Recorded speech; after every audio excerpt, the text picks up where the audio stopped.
दोस्तों स्वागत है आप सभी का हमारे चैनल पर। आज की मूवी का नाम है घाटी, इसीलिए आप इस वीडियो को लाइक कर दीजिए। हम शुरू करते हैं आज की कहानी। तो कहानी की शुरुआत उड़ीसा की पहाड़ियों से होती है, जहां घाटी नाम की एक आदिवासी समुदाय रहता है। ये समुदाय गांजे की खेती और उसकी तस्करी के लिए जाना जाता है। यहाँ उगने वाला गांजा अपनी क्वालिटी के कारण बेहद कीमती था। तस्करी के दौरान घाटी के कई लोग पुलिस के हत्थे चढ़ चुके थे, पर आज भी लोग यही काम करते हैं। अब एक दिन हम देखते हैं कि उड़ीसा और आंध्रा के बॉर्डर पर दोनों राज्य की पुलिस ने गांजे से भरे 3 ट्रकों को पकड़ लिया और माल के बंटवारे को लेकर आपस में ही भिड़ जाती हैं। तभी वहां ऑफिसर विश्वदीप राव की एंट्री होती है। वो एक सीधा सा समाधान देते हैं, एक ट्रक आंध्रा ले लो, एक उड़ीसा और बाकी को बेचकर अपना काम चलाओ। लेकिन विश्वदीप की नजर ट्रक के डीजल टैंक पर पड़ती है। जब वो उसे खोलकर जांचता है तो उसके होश उड़ जाते हैं। टैंक के अंदर डीजल नहीं बल्कि एक खास किस्म का लिक्विड गांजा भरा हुआ था, जो बाकी सबसे कई गुना ज्यादा कीमती था। इसका नाम था शीलावती। विश्वदीप तुरंत इस रहस्यमय शीलावती गांजे के स्रोत की जांच शुरू कर देता है। उधर कोलकाता में बिजनेसमैन मदानी को उसका सेक्रेटरी खबर देता है कि उनका 3 ट्रक माल पकड़ा गया।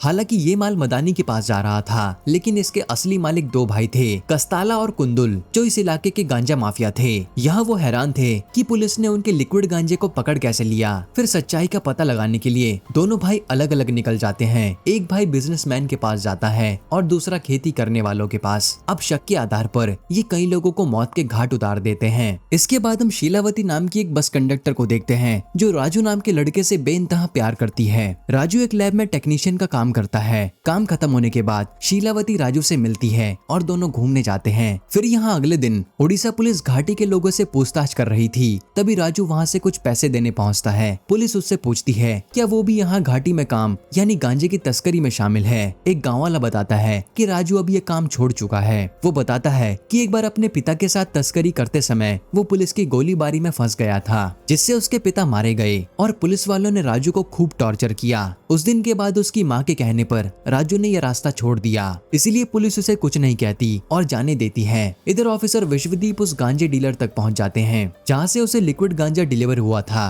पर डीलर कुछ भी बताने से इनकार कर रहा था। लेकिन जब विश्वदीप ने उसे धमकाया तो वो बताता है कि कोई अजनबी उसे माल देकर जाता है और पैसे रेलवे स्टेशन पर मिलते हैं। फिर अगले दिन विश्वदीप अपनी पूरी टीम के साथ स्टेशन पर जाल बिछा देता है डिलीवरी करने वाले को पकड़ने के लिए। उसी वक्त शीलावती और राजू ट्रेन से स्टेशन पर उतरते हैं। राजू पैसों से भरे बैग की तरफ बढ़ता है, जबकि ऑफिसर उस पर नजर रखे हुए था। पलक झपकते ही राजू अपनी शर्ट बदलता है, चेहरे पर मास्क लगाता है और बैग लेकर भाग जाता है। पूरी सीबीआई टीम उसके पीछे दौड़ती है। वहीं शीलावती एक गाड़ी लेकर पहले से तैयार खड़ी होती है। राजू गाड़ी में बैठता है और दोनों फरार हो जाते हैं। हम देखते हैं कि विश्वदीप ने पैसों के बैग में एक ट्रैकर लगाया था, लेकिन राजू चालाकी से उसे निकालकर फेंक देता है। यानी राजू अब भी नहीं सुधरा और वो ये इलीगल काम करता था, वो भी शीलावती के साथ मिलकर। अब विश्वदीप को सड़क पर सिर्फ ट्रैकर मिलता है, लेकिन वो समझ जाता है कि ये काम घाटी के लोगों का ही है। फिर उसे लोकल पुलिस से पता चलता है कि घाटी के लोग उसी के लिए काम करते हैं, जो उन्हें पैसे देता है। लोकल पुलिस विश्वदीप को बताती है कि लिक्विड गांजे के खेल में सिर्फ घाटी के लोग नहीं बल्कि कई बड़े बड़े खिलाड़ी भी शामिल हैं। यहाँ जब शीलावती और राजू गाँव लौटते हैं तो उनकी शादी की बातें शुरू हो जाती हैं और लोग बोलते हैं कि इन्हें शादी कर लेनी चाहिए। तब एक मंदिर के सामने राजू शीलावती के हाथ में धागा बांधकर अपने रिश्ते को पक्का कर देता है, जिससे पूरा गांव खुश हो जाता है। उधर गांजा माफिया कुंदलू ड्रोन की मदद से पहाड़ों की गुफाओं में ये पता लगाने की कोशिश कर रहा था कि आखिर यहाँ लिक्विड गांजा बना कौन रहा है। तब उसे एक गुफा में घाटी के लोग ये बनाते हुए दिखते हैं। वो वहाँ पहुंचकर हंगामा खड़ा कर देता है। असल में घाटी के लोग अब माफियाओं के लिए काम नहीं करते बल्कि खुद का ऑयल गांजा बनाकर बेच रहे थे, जो कुंदलू को बर्दाश्त नहीं था। फिर जैसे ही राजू और शीलावती को कुंदलू के हमले की खबर मिलती है, वो तुरंत वहां पहुंचते हैं, जो देखते हैं कि कुंदलू घाटी के लोगों को उनके बॉस का नाम पूछ रहा होता है। तभी राजू और शीलावती सामने आते हैं। कुंदलू गुस्से में कहता है यहाँ सिर्फ मेरा माल बिकेगा, तुम्हारी हिम्मत कैसे हुई मेरे सामने ये सब करने की। जिस पर राजू उसे कहता है कि पार्टनरशिप कर लो, तुम्हारा ही फायदा होगा। लेकिन कुंदलू और भी भड़क जाता है और कहता है ये पूरा इलाका मेरा है, तुम्हारी इतनी हिम्मत। तभी उसकी नजर शीलावती के हाथ में बंधे शादी के धागे पर पड़ती है और वो उसे खींचकर फेंक देता है। ये देखकर राजू का खून खौल उठता है और वो कुंदलू के साथ साथ उसके आदमियों को जमकर धुनाई करता है। इसके बाद राजू और शीलावती घायल कुंदलू को लेकर मदानी के पर्सनल सेक्रेटरी के पास पहुंचते हैं। राजू कहता है हमारी डील आपसे हुई थी, लेकिन आपके आदमी हमें रोक रहे हैं, हम किसी की गुलामी नहीं करेंगे। फिर जब कुंदलू का भाई कस्ताला अपने भाई को इस हालत में देखता है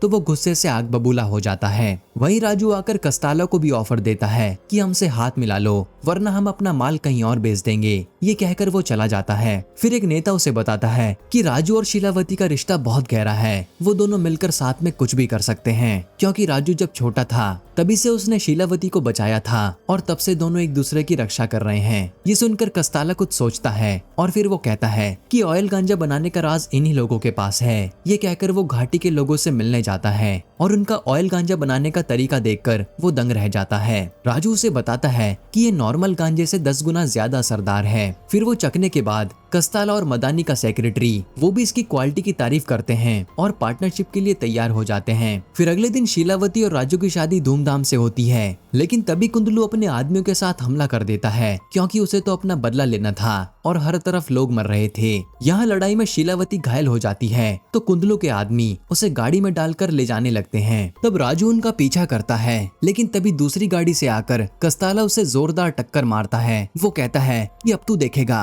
कि बड़े लोगों से पार्टनरशिप का अंजाम क्या होता है। फिर कस्ताला के कहने पर कुंदलू शीलावती का मंगलसूत्र नोच लेता है और फिर उसकी साड़ी खींचकर उसे एक खंबे से बांध देता है। राजू अपने प्यार को बचाने के लिए छटपटाता है, लेकिन कस्ताला के आदमियों ने उसे पकड़ा हुआ था। फिर जैसे ही राजू खुद को छुड़वाकर आगे बढ़ता है, कस्ताला उसे 2 गोलियां मारता है और राजू की मौत हो जाती है। जिसके बाद कुंदलू शीलावती के सारे कपड़े निकाल देता है, जिससे शीलावती जैसे पत्थर की हो जाती है। अब हम कुछ दिनों बाद ऑफिसर विश्वदीप को देखते हैं, जो राजू की तलाश में उसके लैब पहुंचता है, जहां उसे पता चलता है कि राजू मर चुका है। तब वो राजू के असिस्टेंट विनोद को पकड़ता है। विनोद कहता है कि मुझे कुछ नहीं पता, लेकिन फिर वो डर के मारे बताता है कि राजू जो कुछ भी कर रहा था वो घाटी के लोगों के भले के लिए कर रहा था।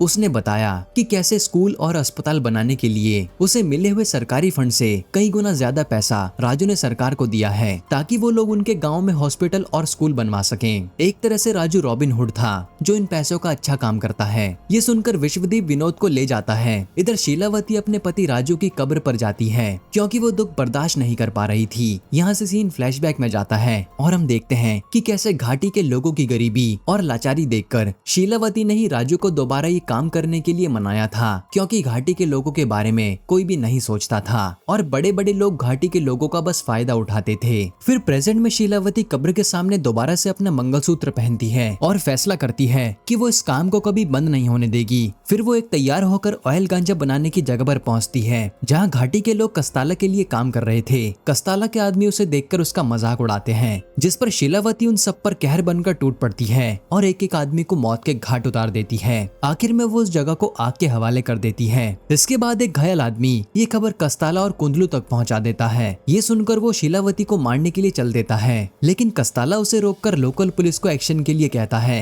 कि वही उसे संभाल लेंगे। तब पुलिस राजू की कब्र खोदने की कोशिश करती है ताकि उसे रोकने के लिए शीलावती आए, लेकिन शीलावती नहीं आती। फिर हम देखते हैं कि शीलावती बस उसका इंतजार कर रही थी। यहाँ वो एक एक पुलिस वाले को बेरहमी से मार देती है और अंत में कस्ताला के एक खास आदमी का सिर धड़ से अलग कर देती है। एक तरह से शीलावती पूरी तरह से जल्लाद बन गई थी। अब वो कटा हुआ सिर लेकर घाटी के लोगों के बीच पहुंचती है और उसे एक मूर्ति पर रख देती है। शीलावती का ये भयानक रूप देखकर सब लोग सहम जाते हैं। इधर ये खबर बिजनेसमैन मदानी, कस्ताला और सीबीआई तक पहुंच जाती है और जब मामला मीडिया में उछलता है तो मदानी एक मीटिंग बुलाता है। उसकी सेक्रेटरी सलाह देती है कि इस लड़ाई को रोकना होगा, वरना हम सबका नुकसान होगा। हम शीलावती को दुश्मन नहीं बल्कि पार्टनर बनाना होगा। उसे घाटी का लीडर बनाओ और उससे बात करो। इस पर एक आदमी सवाल करता है, इतना सब होने के बाद क्या वो बात करेगी? तब मदानी का पर्सनल सेक्रेटरी किसी को फोन लगाता है। इसके बाद ऑफिसर विश्वदीप विनोद के घर जाता है और शीलावती के बारे में पूछताछ करता है, लेकिन विनोद ये कहकर टाल देता है कि उसे इसके बारे में कुछ भी नहीं पता। इसी दौरान शीलावती उसके घर में छिपकर उसकी सारी बातें सुन रही होती है। फिर विश्वदीप विनोद को बताता है कि शीलावती को एक जरूरी मीटिंग के लिए बुलाया है, जो सेक्रेटरी गेस्ट हाउस में होनी है। वो ये चेतावनी भी देता है कि अगर शीलावती वहाँ नहीं आई तो घाटी के सारे स्कूल और हॉस्पिटल को बंद कर दिया जाएगा। फिर अगले दिन शीलावती उस मीटिंग के लिए निकल पड़ती है। उसे अकेला जाता देख उसका करीबी पैम्बुली उसे आवाज देता है, लेकिन वो अनसुना करके गेस्ट हाउस पहुंच जाती है। वहाँ विश्वदीप उसे देखता है और कहता है, ये तो हमारी दूसरी मुलाकात है। मैंने तुम्हें स्टेशन पर देखा था, शीलावती जवाब देती है, ये हमारी तीसरी मुलाकात है। आप जब विनोद के घर पर आए थे तो मैं वहीं थी, मैं उनके लिए यहाँ पर आई हूँ। तभी वहाँ कस्ताला भी पहुँच जाता है। उसे देखते ही शीलावती की आंखों में खून उतर आता है और उसके सामने अपने पति की मौत का खौफनाक मंजर घूमने लगता है, लेकिन वो चुप रहती है। कस्ताला कहता है, जो हुआ उसे भूल जाओ, मैं तुमसे पार्टनरशिप करना चाहता हूँ, फिर से ऑयल गांजा की लैब शुरू करो। यहाँ शीलावती उसकी बातों का कोई जवाब नहीं देती। फिर उसकी चुप्पी देखकर कस्ताला उसे उकसाने के लिए कहता है, राजू को भूल जाओ, एक मरे हुए आदमी का मंगलसूत्र तुमने गले में क्यों पहन रखा है, इसे उतार कर फेंको और नई जिंदगी शुरू करो। इतना ही नहीं, वो खुद शीलावती के गले से मंगलसूत्र खींचने की कोशिश करता है। बस यही वो पल था जब शीलावती के सब्र का बांध टूट जाता है। वो एक कांच की बोतल उठाकर उसके सिर पर पटकती है और फिर उस टूटी हुई बोतल को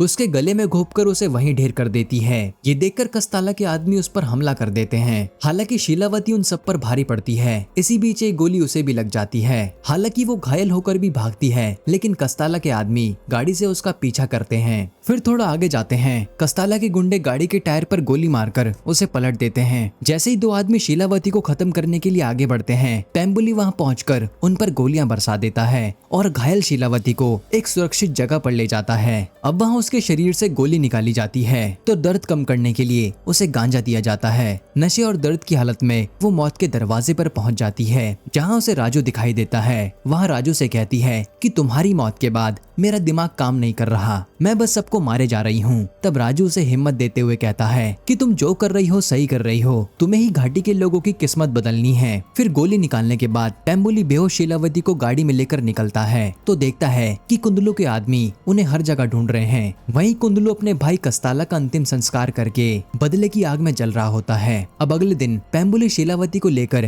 केबल कार के जरिए छत्तीसगढ़ भागने की तैयारी कर रहा होता है, लेकिन कुंदलू के आदमी वहां भी पहुंच जाते हैं। शीलावती अब भी बेहोश होती है। पेम्बुली के साथी को वो लोग मार देते हैं तो पेम्बुली अकेला लड़ने की कोशिश करता है, लेकिन बुरी तरह से पिट जाता है। तभी बेहोशी में शीलावती को फिर से राजू की आवाज सुनाई देती है कि तुम्हें ही सब कुछ संभालना है। ये सुनते ही शीलावती की आंखें खुलती हैं और वो एक तूफान की तरह सब पर टूट पड़ती है। यहाँ उसने कत्लेआम मचा दिया था। तब एक आदमी किसी तरह से बचकर कुंदलू के पास पहुंच जाता है, जो कांपते हुए कहता है कि जिसे हमने नंगा किया था ये वो शीलावती नहीं है, ये तो कोई और है जो किसी को भी नहीं छोड़ने वाली। ये सुनकर कुंदलू को गुस्सा आता है और वो अपने ही उस आदमी को मार डालता है। इधर शीलावती घाटी लौटकर लोगों से कहती है कि उन्हें गांजे का काम छोड़ देना चाहिए, क्योंकि उनके परिवारों और बच्चों को बर्बाद कर रहा है। लेकिन गांव के लोग डर के मारे उल्टा उसी से कहते हैं कि अगर हम ये काम छोड़ देंगे तो कुंदलू हमें मार डालेगा और हम भूखे मर जाएंगे। हालांकि शीलावती अभी भी गाँव की औरतों को समझाती है कि उन्हें अपने बच्चों के भविष्य के लिए ये जहर को खत्म करना होगा। इधर जब कुंदलू को पता चलता है कि शीलावती लोगों को भड़का रही है तो वो गुस्से में गाँव के स्कूल जलवा देता है। उसी रात जब शीलावती गांव के लोगों को समझाने की कोशिश कर रही होती है, तभी वहां कस्ताला का एक पुराना दुश्मन आता है। वो शीलावती से कहता है कि कस्ताला ने मेरे बेटे को मारा था, तुमने उसे मारकर मेरा बदला लिया है, अब मैं तुम्हारे साथ हूँ, हम मिलकर धंधे को बड़ा करेंगे। जिस पर शीलावती उसे जवाब देती है कि तुम्हारा बेटा भी इस गांजे की वजह से ही मरा था, हमें इस गांजे को ही खत्म करना होगा। आज से इस घाटी में ना तो गांजे की खेती होगी और ना ही तस्करी। फिर अगले दिन वो सभी को प्यार से समझाती है कि गांजे की जगह फसल उगाएं ताकि उनकी अगली पीढ़ी को एक स्वस्थ जीवन मिले।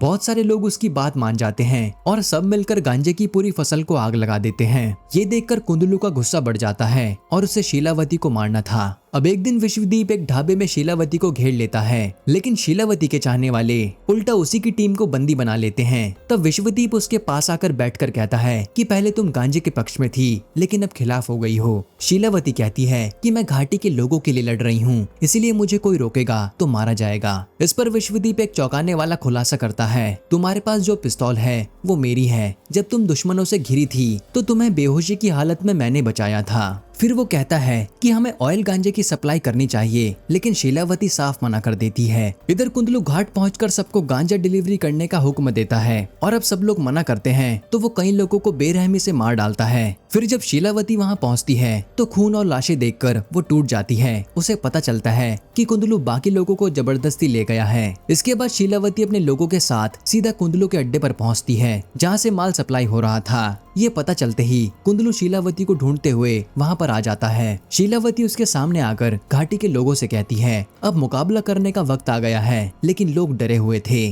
तब शीलावती तो कुंदलू के आदमी को मारने लगती है और घाटी के लोगों को हिम्मत देती है। ये सब सुनकर लोगों लोगों का जमीर जाग जाता है और वो गांजे के बोरे फेंककर कुंदलू की सेना से भिड़ जाते हैं। तभी शीलावती के इशारे पर एक एक करके बम फटते हैं जो उन्होंने पहले से ही लगा रखे थे और कुंदलू के गांजे से भरे कंटेनर तबाह हो जाते हैं। फिर घाटी के लोग कुंदलू के सभी आदमियों को मार डालते हैं। अंत में शीलावती और कुंदलू के बीच में लड़ाई होती है तो शीलावती उसके कपड़े फाड़कर उसे उसी आग में फेंक देती है जिसमें उसका गांजा जल रहा था। बाद में ऑफिसर बचे हुए गांजे को भी जला देता है। अब जब मदानी के सेक्रेटरी का फोन आता है तो वो कहता है कि घाटी में अब कोई गांजा नहीं है, पूरा पहाड़ जल रहा है। ये सुनकर मदानी हैरान था, यानी अब शीलावती घाटी के लोगों को सही तरह से चलाएगी और यहीं पर ये मूवी खत्म होती है। दोस्तों, आपको ये कहानी कैसी लगी हमें कमेंट में जरूर बताना और ऐसे ही वीडियोस के लिए चैनल को सब्सक्राइब कर लीजिए।